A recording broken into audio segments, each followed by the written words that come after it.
Trump's team did a great job of poking holes in her story the way they did the same with Michael Cohen when he took the stand. But, there's something to be said for the fact that she was willing to come in and testify and share her story. And, Trump has denied every single allegation against him in relation to her.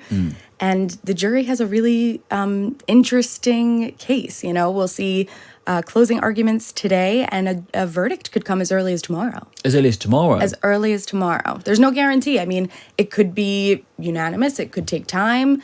There's no telling what's going to happen this week. And that's, again, the chaos, the emotion of it all. We'll see what happens.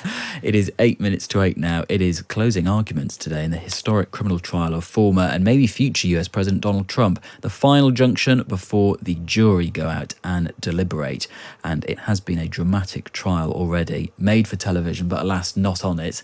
Caitlin Hortnick, who is night news editor at The Sun US, is with us in the studio. First of all, I mean, just before we get to what's happening today, it has been quite dramatic what's happened in court. Yeah, it really has. I mean, we saw testimony begin on April 22nd. And just to recap, Trump has pleaded not guilty to 34 counts of falsifying business records.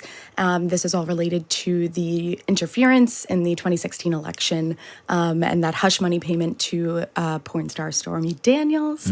So, we've seen Michael Cohen take the stand. His testimony was highly anticipated, very dramatic, but he remained cool, calm, and collected, which to me is really telling still, a few weeks later now, that he was able to maintain his composure and, share his side of the story. Despite sounding off on podcasts and much else besides. And TikTok, yeah, absolutely. I mean, the TikTok of him wearing the shirt where, that had a picture of Trump behind bars, that really tells you all you need to know, I think. And you realise it is a completely different legal system when you see things like that during an active trial. You think, good grief, you would not get that here. Absolutely. We also haven't heard from Donald Trump, but we did hear from Stormy Daniels herself.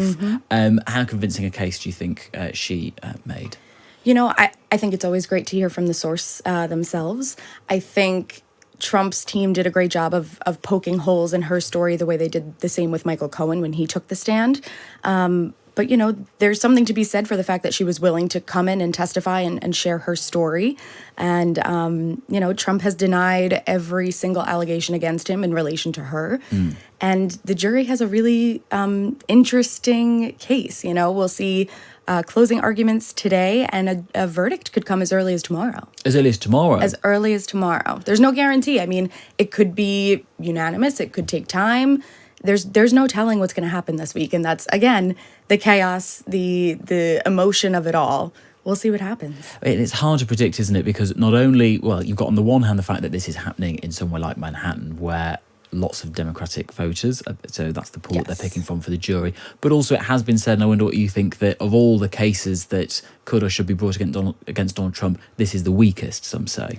Yeah, some say. I mean, I think the fact that Michael Cohen took the stand and had, he testified for, I think it was over 8 hours, and there are holes in his story. We knew coming in that his credibility as a witness was questionable at best. He's a convicted perjurer. He is a convicted perjurer. And much like Alan Weisselberg, the former Trump org CFO, who also, he's behind bars right now, he didn't take the stand, just like Trump did not take the stand. So there are holes in this case, and it really... It's tough. It's going to be tough for the jury to decide and for the judge to, make that final ruling. Either way it goes, do you think this will have much of an impact on the presidential election in November? I want to believe it will. I think it's interesting. I was reviewing the case, and the judge actually said that he, didn't want to interfere with the election. He didn't want to put Trump behind bars unless he really had to. So I think that in itself, when you take that outside of the case, that's really interesting because he ultimately has the final say. And he threatened, when Trump violated his gag order for the 10th time, I believe it was last week, he did threaten Trump with that jail time. So again, I do think it will ultimately impact the election. It's just a matter of whether or not Trump will be behind bars, and can he serve as president behind bars if elected? We don't know. We've never seen this before. And it's interesting that as we get closer to November, even some of his detractors within the Republican Party are coalescing around him and coming back around.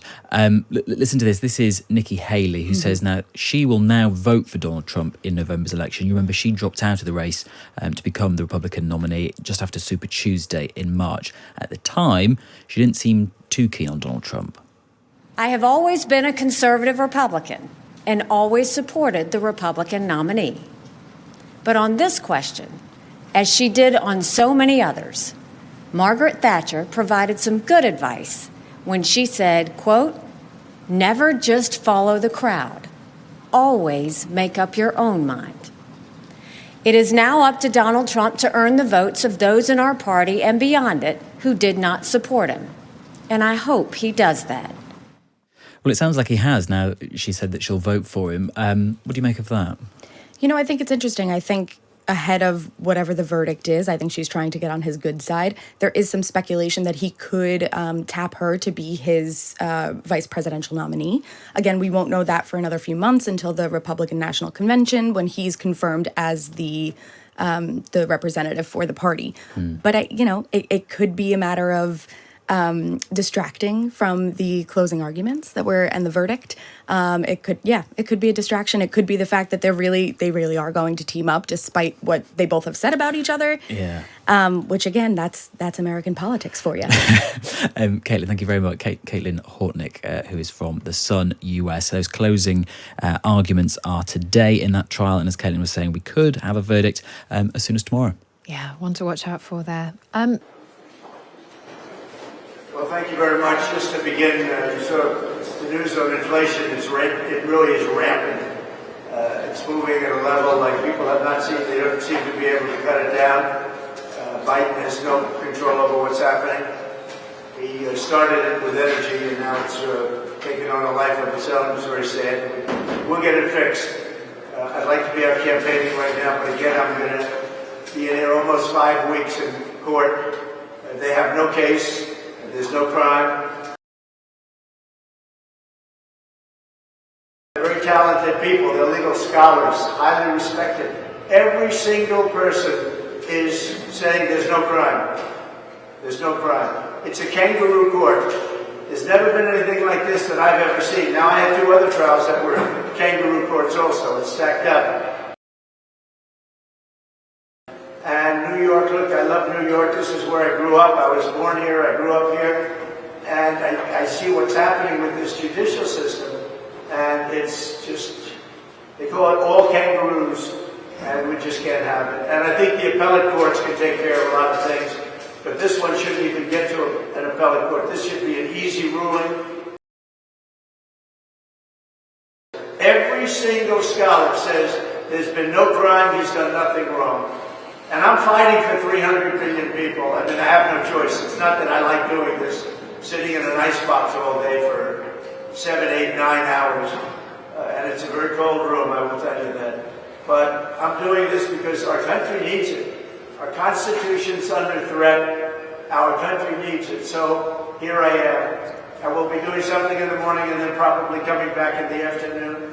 And we'll be resting pretty quickly. Resting meaning resting the case. I won't be resting. I don't rest. I'd like to rest sometimes, but I don't get to rest.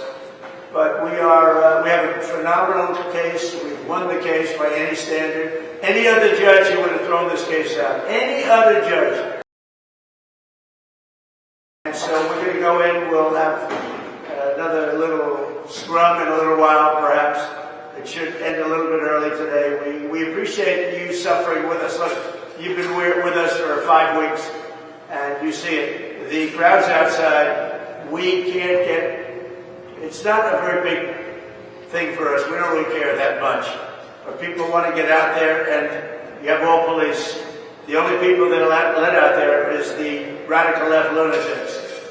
And they put our people 4 or 5 blocks away. There are a lot of them, too. But I say that doesn't matter. What matters is what's going on in this courthouse. So thank you very much. We'll be back a little bit later. Thank you. So why did you post that video about the unified right? How did that get on your website? Why wasn't